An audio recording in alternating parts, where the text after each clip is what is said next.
You're going to get a handout, but you're going to get the handout. I have crib notes on to myself. That's like cheating. At the seminary, that would not happen. So anyhow, let's get him here, because I want to work with you today a little bit. I want to, we're not ready to start, but I'll chit-chat for a minute. I want to run this class today as though you just started seminary. You can always quit at the end. Get your tuition back. We give people 3 weeks. And I want to, now you're not going to like what I'm going to say here. I want to teach you historical criticism, which is crucial for reading Bible as a 21st century Christian Protestant Presbyterian. Okay? It's crucial. And what I would like to do is enter into a world today. This is a course on the ancestors. Huh? And when you think of the ancestors, who do you think of? There's no wrong answer. You have Abraham, Isaac, and Jacob, and Sarah, and Rebecca. Okay, Genesis. All right. Now, I want to segue into that book with you today in a way that the authors of that book meant for us to read it. We almost never do. Okay? And what they intend for us to, how they intend for us to read this book is as a genealogy. It's a genealogy. It's a whole book that is a genealogy. So the first historical critical question you have to ask is, what is a genealogy? Now, Ancestors.com. I know what a genealogy is. It's so popular today. Mary and I bought the little gizmo. We haven't gotten around to sending it in yet. We've had it for 2 years. But my point is this. You know what a genealogy is, and I know what a genealogy is. So when I say the Bible, the story of the ancestors is a genealogy, you have expectations. You and I, we think, oh, I know how to read that.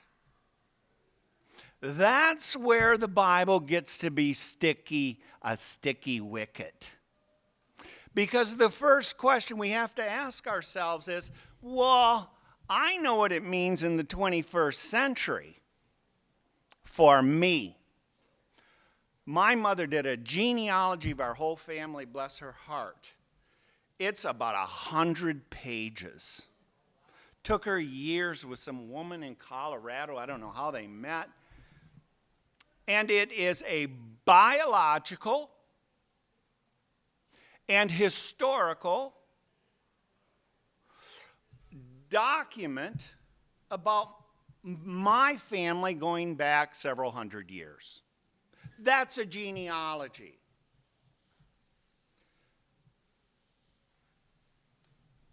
When I say we're going to study genealogy and the Ancestors.com in the Bible, is that what these texts are? How do you read them in order to appropriate them is Scripture. And the first question we have to ask ourselves is, I wonder if they mean the same thing that genealogies mean to me. I'm still waiting on the handout here. This is all filler. This is all free. It's all free. But I want to mention something about the service today. I believe in God, the Father Almighty, maker of heaven and earth. Skip the heaven and earth. That's next week, we were told. I believe in God, the Father Almighty. There is not an ancient Israelite who would say that. Ever. Why? That is a genealogical statement. When you call God Father, you've just constructed a genealogy. Right? Fathers and children, now we're into something. In ancient Israel, Yahweh, the God of Israel, was not anybody's father. Yahweh didn't have a genealogy. That was very important to the Israelites. Why? Because all gods in the ancient Near East have genealogies. Read Enuma Elish or Atrahasis, and you start with El. Let's go to the Canaanite gods. You have El. El has Asherah. They have kids, Mot and Baal, and right? Gods have a genealogy. And ancient Israel says, no, God has no genealogy. All you have is Yahweh, punked, done. In the ancient Near East, humans don't have a genealogy. There's king lists, but king lists matter because they're not like you and me. So we'll get a king list, but you and I wouldn't have a genealogy. Is this my little thing? So when you and I say, I believe in God the Father Almighty, that's a genealogical statement. I am in the genealogy of God. And God is my Father. I think, and I didn't know the sermon was going to be on this today, but I think the first time anybody in the Hebrew Bible refers to Yahweh, don't quote me on this, okay, as Father is in a late addition to the book of Jeremiah. And so that would be a very radical thing for someone to say. But it's hardcore. It's at the core of the New Testament. So one of the things you and I confess is that we are in God's genealogy. We are hardwired into the ancestor. Do you all have a handout? My little handout? 2 pages. You're getting your money's worth. But you also have my crib notes, so I could just leave.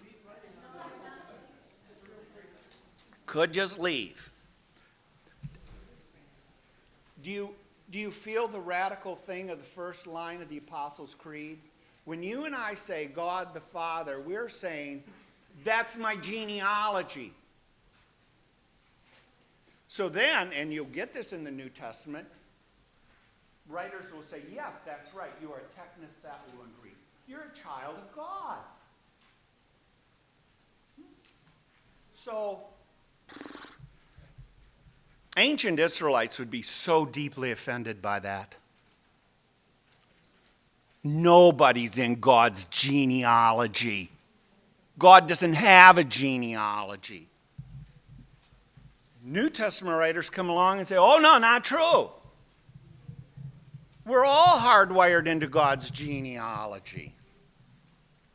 So you want to take a look at, move into our course a little bit together. Now the print's small, but I will help you.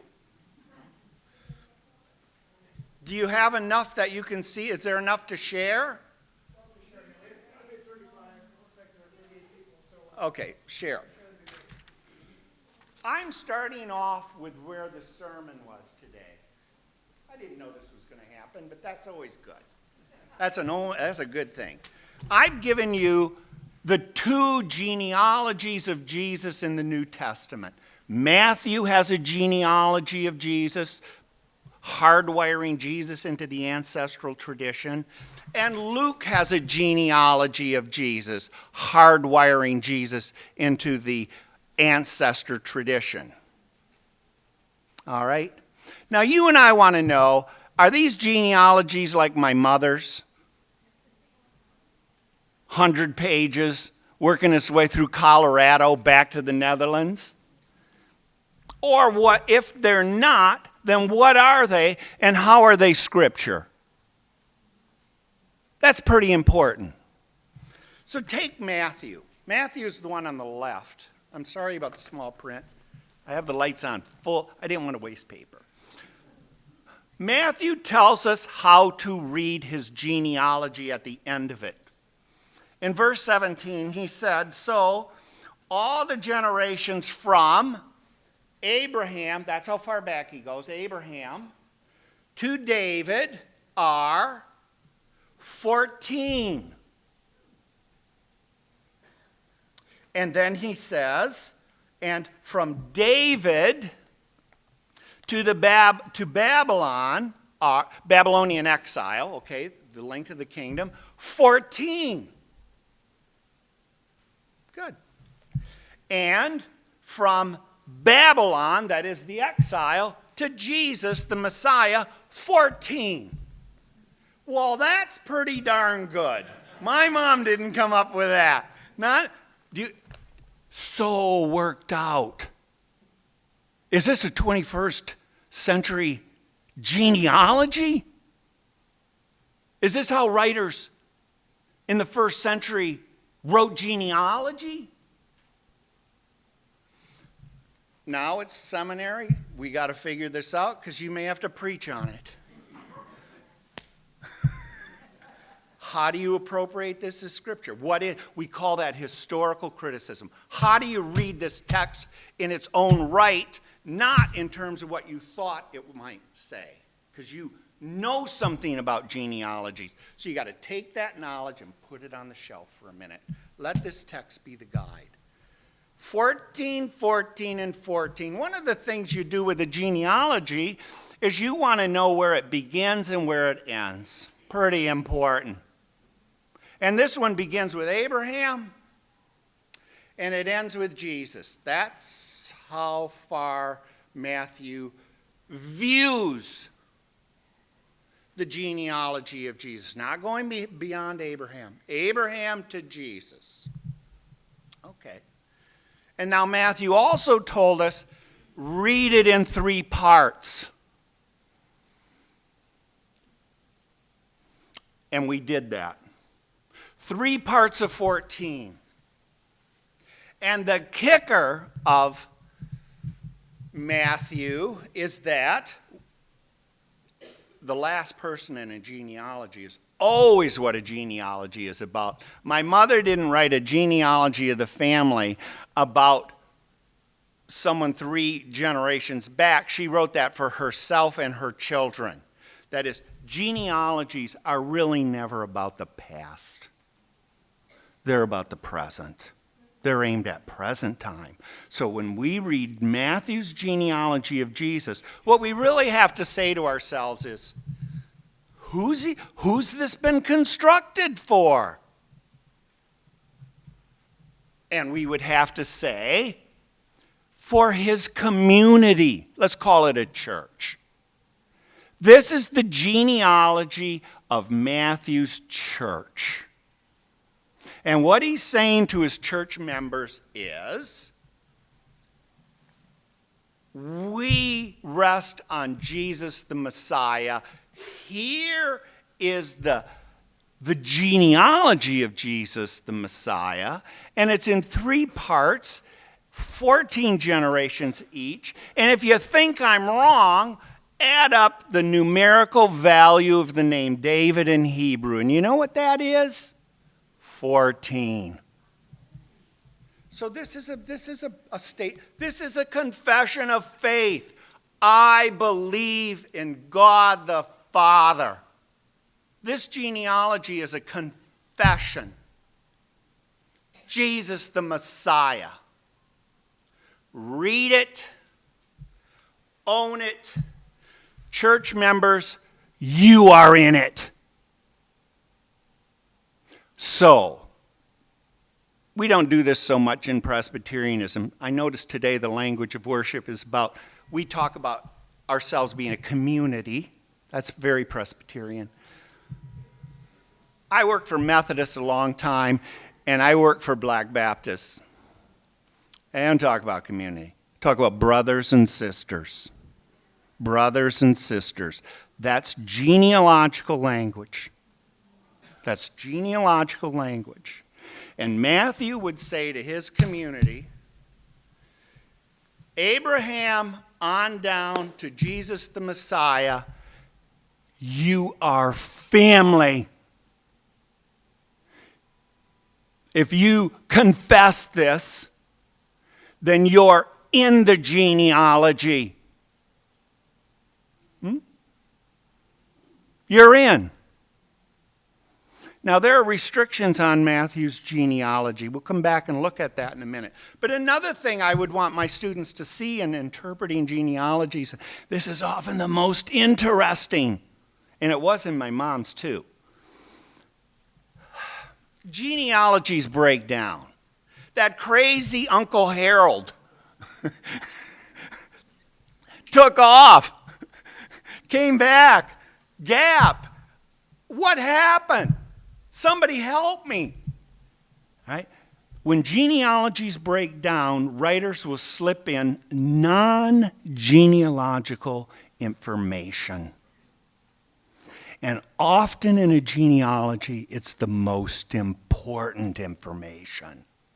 Because a genealogy that works, that has equilibrium, where there's no problem, should just flip. It should be the most boring document you ever read in your life. So when a genealogy breaks down a little bit and someone's got to throw in some side information, that's when your ears peak and you say, ha ha, there's something going on with this writer. Follow me?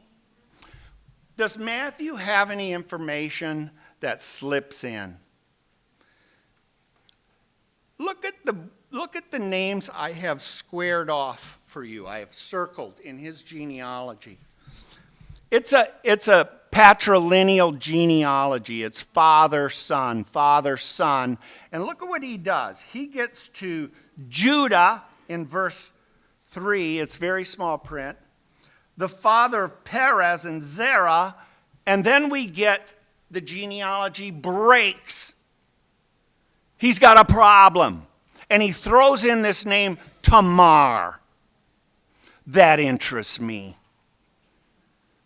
You see what he's setting this, he's saying something about the character of this family that is the Matthean church. He's got a point he wants to make. Now start reading down further, and then you get Perez, the father of Hezron, the father of Aram, the father of Aminadab, and so forth. And then you get to Salmon, the father of Boaz, by bang, he breaks it up again. Rahav. I'm going to just mention these, and then we have to ask ourselves, why these people? There's 1 trillion people in the Hebrew Bible you could throw in. So it's selective. There's a point to be made. Keep reading with me. And then the very next line, and Boaz, the father of Obed, by Ruth. Another disruption in the genealogy. 3. And then you get to David, a couple of lines. And David was the father of Solomon by, and he can't even quite name her. Why? He doesn't want to name Bathsheba? No, I don't know. That's an exegetical problem. We're historical critics. But he wants to make this point. By the wife of Uriah. He wants to get okay, that's a Hittite. And we're at the hub of the genealogical system. David, Solomon, and he stops it and he says Hittite. You see? Now we're starting to read this document the way this writer wants us to read it. But then we're not done, because there's one more disruption to the genealogy. And it's at the end, in verse 16. And Jacob, the father of Joseph, the husband of Mary. Our writer is fixated on women, is bothered by something, or wants to underscore something. I haven't interpreted the text yet. I'm just reading it. And what I'm beginning to see as a historical critic is, one, this is not a biological genealogy. This is a social genealogy. And it is very Jewish. And it won't go beyond Abraham, who in the Hebrew Bible begins to define Jewishness. And within that structure, it's fixated on David, 14, 14, 14, the numerical value of the name, 3 parts. And within that structure, there are 4 anomalies. 4 problems where the crazy uncle took off in a ship to America and something's wrong. So I want to know who these women are, because obviously they're carrying the load of what this author wants to say. The structure's carrying a load, messianism, Davidic messianism. Okay, that's clear. But there's something else here. This isn't all quite so kosher. So if I were going to preach on this text, I might have a series of 4 sermons. How does Tamar interpret Jesus and Christians? How does Rahab interpret Jesus and Christians? How does the unnamed one, Bathsheba, the heart of the system, the wife of Uriah the Hittite, define the Matthean community and Christians? And how, my last sermon would not be the same question. It would be, who's Mary? Who is she? Why did I need these 3 women to get to her? You see? So now we're in the world of ancient genealogy. You with me? You following me? Take my mother's genealogy and throw it away. Take Mary and my's Ancestor.com saliva, throw it away. They will ensure you don't read these texts the way they're supposed to be read. That's historical criticism. If someone tells you historical criticism is a horrible thing because people who do it don't believe in anything, they're nuts. It's how you crawl inside the Bible to figure out what its message is. And I think Matthew's, I love this genealogy.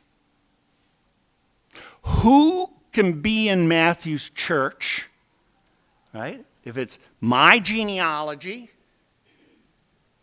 or is it my genealogy? Could you be in Matthew's church given this genealogy? Right? Genealogies are about who's in the family and who isn't. Could everyone in this room easily be in Matthew's church? Begins with Abraham. It ends with Jesus.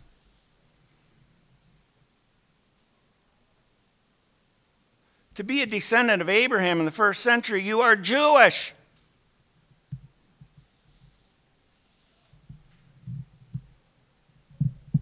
What?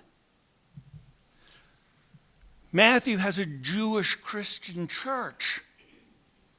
And he's constructed a Jewish Christian genealogy. And as much as I like Matthew, I don't think I can get in.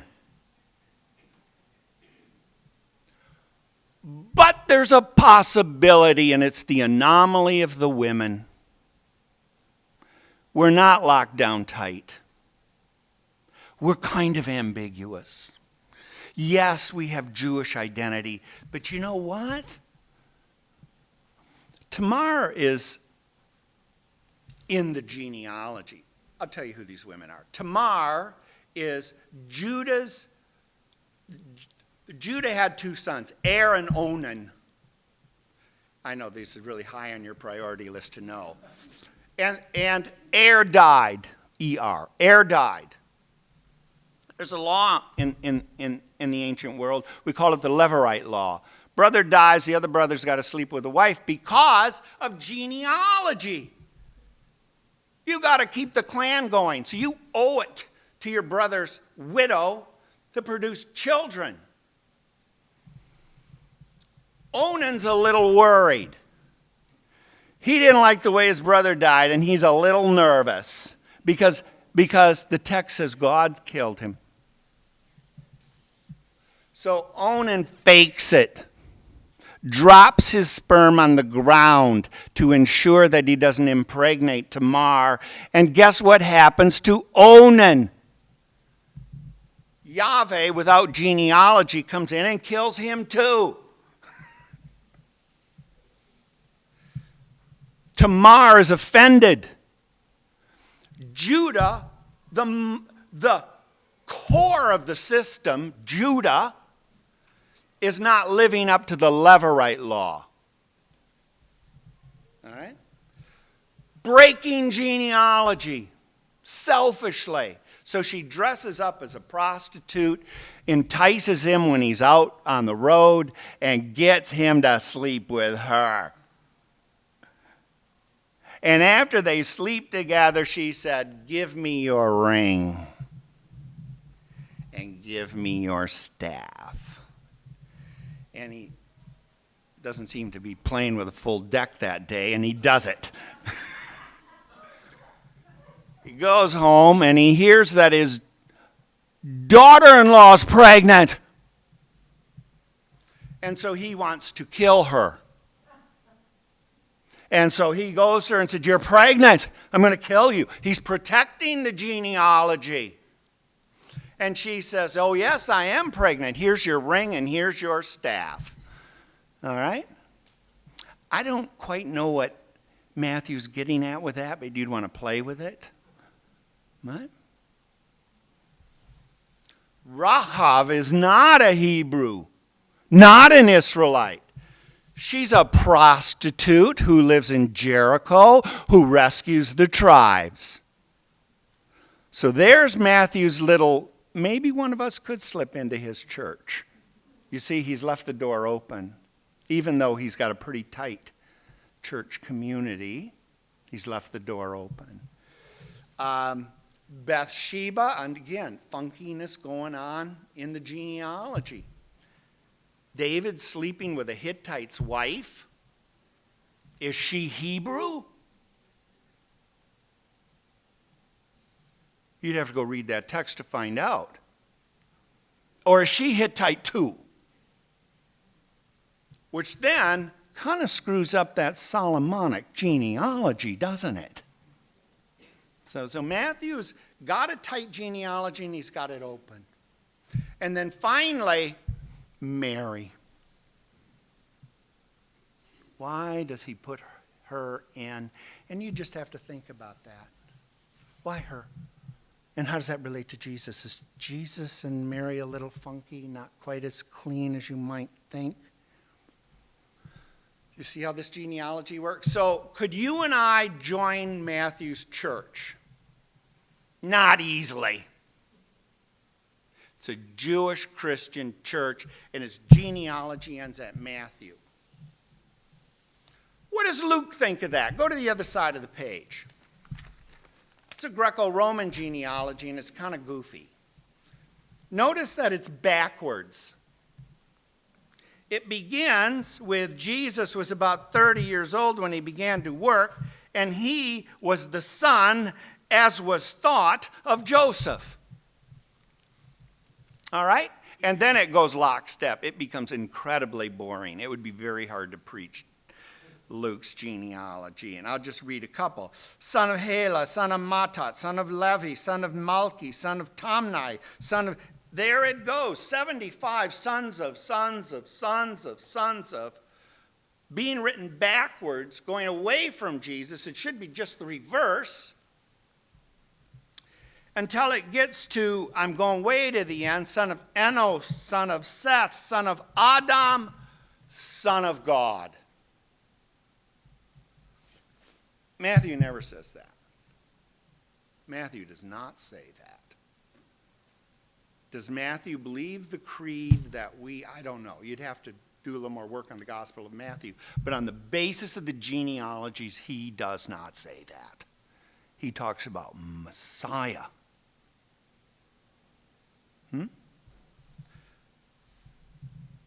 Could you and I, what is the beginning and what is the end of Luke's genealogy? Well, it begins with Jesus, and it's going backwards. So if we flipped it, where does it begin? It begins with God. We're in our world. We're in our sermon this morning now. Abba, that's Aramaic. Father. You see, Luke's writing something here. Luke's wired God into the genealogy. God, Adam, Jesus. But Luke has an anomaly. He's bothered by something. Where is there an insertion into his genealogy? What bothers him? The opening line. The opening line. He was the son, as was thought. That genealogy is broken right there. That's broken right there. So we know Luke's got a problem with Joseph, the father of Jesus. Why? Because he's got the beginning of this genealogy is God. So, look at these two genealogies. You feel now how genealogies in the ancient world create community. Could you and I join Luke's church? In a minute. In a minute. Goes back to Adam. Nobody's excluded. It's a much more radical church in terms of inclusivity. It doesn't stop at Abram. No, it's Adam. I don't care who you are. I don't care how much I don't like you. You can join. So you see, Luke's got a big vision. And Luke fixates on patronymy, fatherhood. And when he gets down to the birth of Jesus, he's a little squiggly. And so he breaks his genealogy to remind you that that's really not true, the last statement, the first statement he makes. Jesus was son of Joseph. No, he says. Luke is trying to clean up the patrilineal side of Jesus' genealogy. Matthew's trying to clean up the matrilineal side of Jesus' genealogy. You see? These writers have different aims. They have different contexts. They have different communities. Their churches look different. And their sermons would sound different. You with me? It's kind of interesting, isn't it? We're at the heart of the Bible. All those stories we read, they have no meaning without this structure. The Bible's a big Ancestry.com book. That's what it is. And it's authoritative once you know it's your book. That you're in its genealogy. Now it becomes scripture. It's your family tree. You see how that works? Can we say anything else about genealogies before we move to the Old Testament?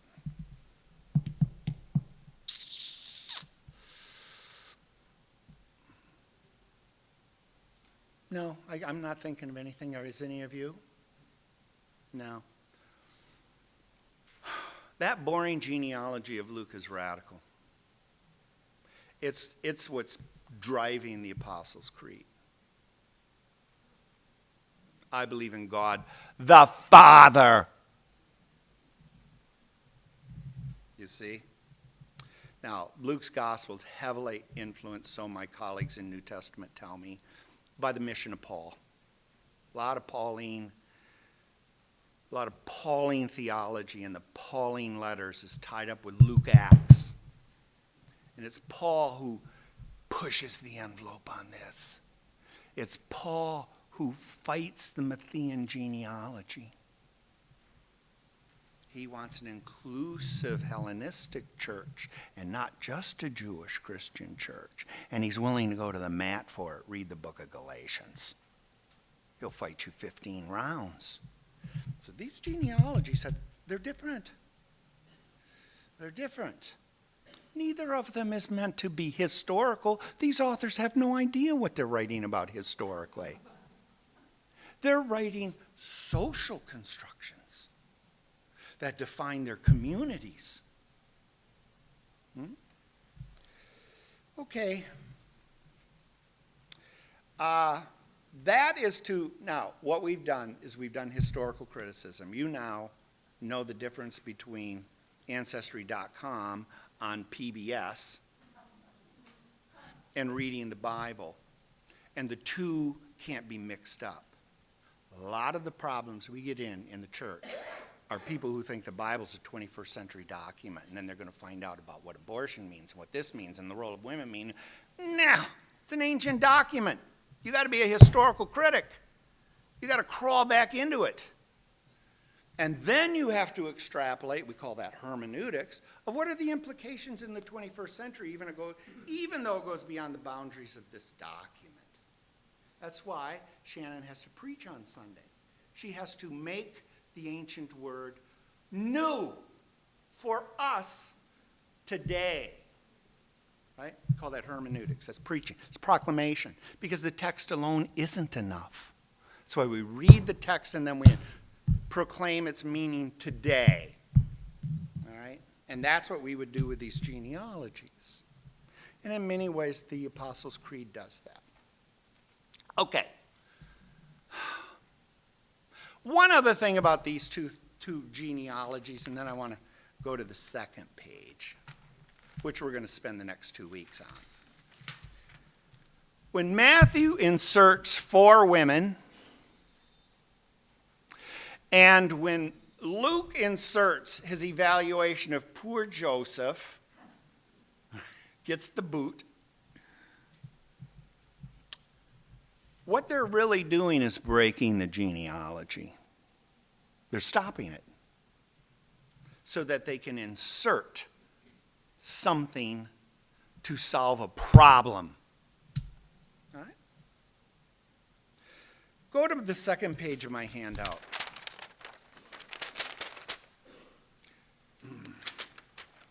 I think the print's a little bigger. You can thank me for that.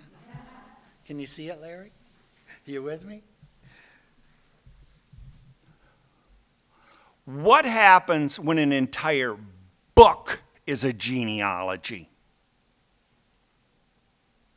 The book of Genesis, Genesis in Greek, could be called genealogy. In Hebrew it's not, it's Bereshit, in the beginning. But it is written to be no different than these 2 genealogies in the New Testament. The whole book is a genealogy. Let me illustrate that for you. You see my little chart on the top? Do you see how the book of Genesis begins with creation? Pre-flood period, right? And you get a flood. And then you get the post-flood period. And then you get Abraham. Boom. Big shift in the book. And then you get Jacob. And then you get Jacob's kids having a very bad Thanksgiving. And then the book is done, sort of. Now, if you look at that same top handout for a minute, you see how I have heaven and earth, Adam, Noah, Noah and sons, Shem, Terah, Ishmael, Isaac, Esau, Jacob? Those are all genealogical markers. Go down to the second half of this little handout and let me walk you through it for a minute. This phrase, these are the generations of, in Hebrew the word is called toledot, from the Hebrew yalad, to give birth, birthing, right? These are the birthings of. So these are the generations of provides the organizing device for the whole book of Genesis. It actually doesn't end in the book of Genesis in the Hebrew Bible. It doesn't end until the book of Numbers. Right? What did we learn from the New Testament text? You have to look at the beginning and the end of a genealogy. It's very important. The beginning and the end. And when I do that with this phrase, these are the generations of, the first one is not of God. No. But it gets pretty mystical.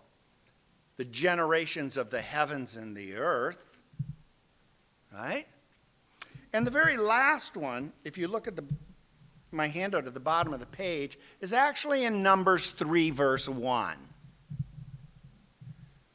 These are the descendants or the generations of Aaron and Noah and Moses. Throw Moses out. We know who wrote this text. It's the priesthood.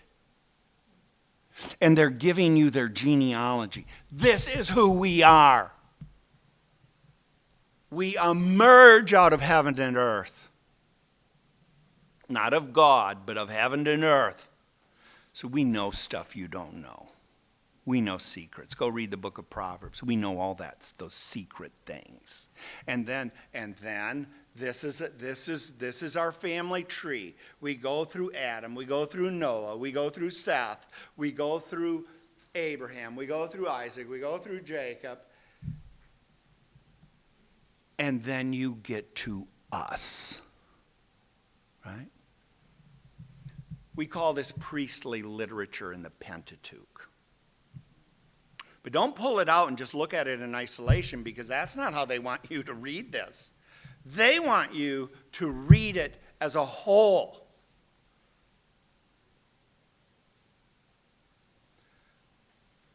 Okay, so now we know it's priestly literature, and now we know that it's concentrated in Genesis, but it really doesn't end until we get the Levitical genealogies.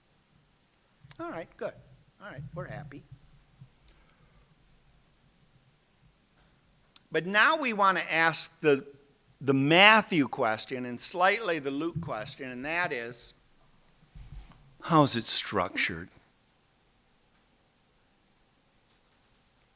How is it structured? Because that will help us understand what these genealogists are getting at. And it will also help us understand who can join their church. That's why they're writing this. Who can join? Who can't?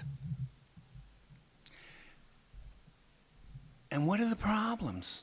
What bothers them in their genealogy? Just like Matthew's bothered. He's trying to clean up the mother of Jesus. So he's given us some other women to kind of think about a little bit here. Looks a little bothered about Joseph the father. What are these writers bothered by? That's a hermeneutical question. It's an exegetical question. So how do you and I read the first book of the Bible? Normally, we just go in and start reading the stories because they're so darn good. No, that is not how you read the first book of the Bible. You read the first book of the Bible exactly the way we read Matthew and Luke's genealogies. You got a genealogical document here. So, like all genealogical documents, when everything's good, they're boring. Right? When everything's good, you're good to go. No comment necessary. Comment is introduced where there's a problem. All the stories in the book of Genesis are problem stories that break the genealogical line, and therefore we need a story. Where did that crazy uncle go on that trip? So the book of Genesis, you can think of as a genealogy that is occasionally disrupted by narrative because of problems in the genealogical line.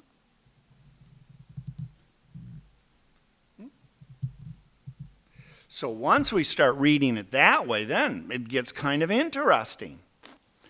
What's in those stories that's so problematic?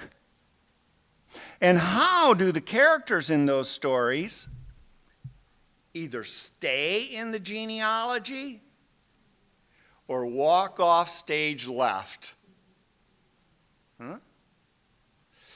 And once we start reading the stories that way, then some interesting characters start looming that change through history as people interpret. Because you always look for new things. When I started seminary, we only talked about the patriarchs. Shannon preached on this today. Right? When I studied the book of Genesis at seminary, the title of the course was the patriarchs. We studied the patriarchs. Abraham, Isaac, Jacob. We didn't even study Joseph. He didn't count. He's too funky.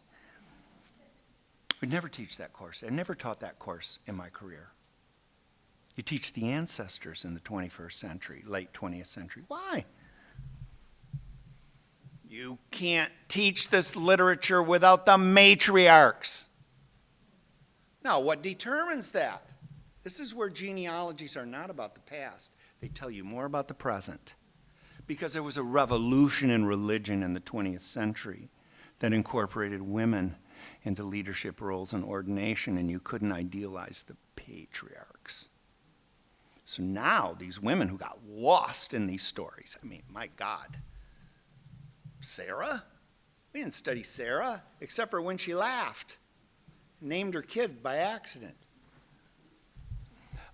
Now become central identity characters. Hagar? We didn't give her the time of day. Now, my colleagues have written books on her. She has become a central figure in womanist Christian theology, that is African American women. That's how they stay in the genealogy, because of her. You see how supple and social and dynamic genealogies are. Well, what I would like to do for 2 weeks, can't do much, is I'll do whatever you want. There's so much material here. But I thought what we could do is maybe look at the Abraham cycle as a disruption. Why do we get a narrative about Abraham? You already know. What's the catchphrase? It's in chapter 11, I think, verse 27. And Terah, the father of Abraham, it's all genealogy, right?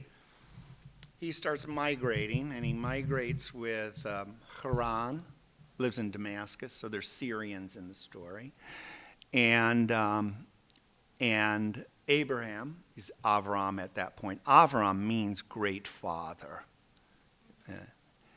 He's the great Av. He's the father. You wouldn't say God Almighty, God Father, blah, blah, blah. And then also we get Lot, an Ammonite, right? So the migration story is Damascus, Syria, Abram, who has no place, so he needs a place, and Lot, who doesn't have a place either right away. So they break off from Haran, and they migrate south, and then the stories start moving. But right away in that first statement, the writer does a Luke on us, throws in a little kicker. and Abraham and his wife Sarai, her name is Sarai at that point in the story, who was barren. Okay, you know this whole genealogy is going to stop dead in its tracks because you can't have a genealogy and infertility. So the Abraham cycle is going to be this complex story about the characters trying to solve the problem of barrenness, infertility. Looming in the background is divine promise of fertility. So it's a multi-layered story about disappointment. And let's look at that next week. Sound good? You can read it if you want. The Abraham cycle goes from 12 to 25. Skim it if you like. It's filled with a lot of genealogies. But we're focused on the narratives. Does this sound like it's doable for you? All right.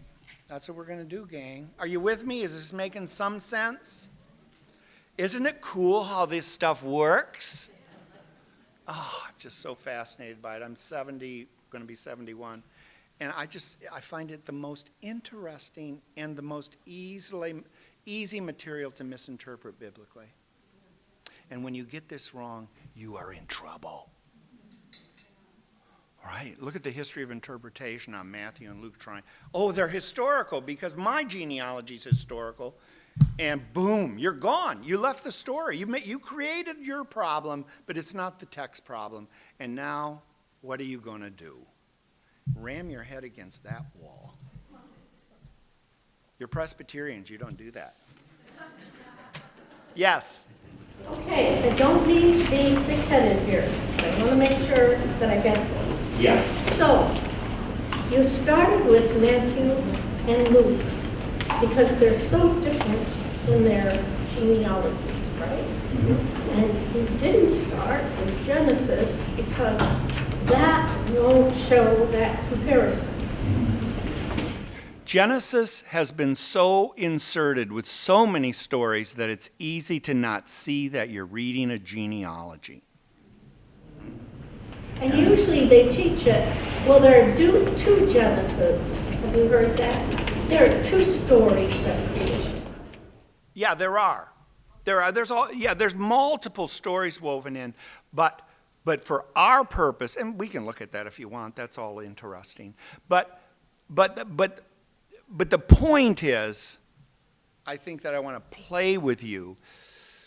When I started school before the flood, identity didn't matter. We were still in a post-World War II era. It was very eschatologically oriented. It was your kids are going to have a better life than you. The future's better than today. And, you may have some problems today, but tomorrow they're gone. This sort of salvation history of people and church. And, okay, that's gone. No one thinks like that today. Instead, we have gone identity-based. And that's why things are so violent in our culture. There is no tomorrow where you're going to unify. You are this and they are that and difference. Right? Well, these genealogies are like that. You want a roadmap to this? Here it is. So you can't read the Bible as though it's still a salvation history document. That's a hermeneutic. It's no different. It's an identity document, too, and there may be a roadmap there to get around violence. Tribalism is a violent concept. Genealogies are separate. They separate. They have different ideals. Oh, you're not fixated on Mary, you're fixated on Joseph. I hate you. Do you see what I'm saying? And the Bible holds that all it's all just sitting there. It's all canonized, negotiated. So we can do a little bit of that. Good. So good to see y'all. I haven't been here in it forever. 2 weeks.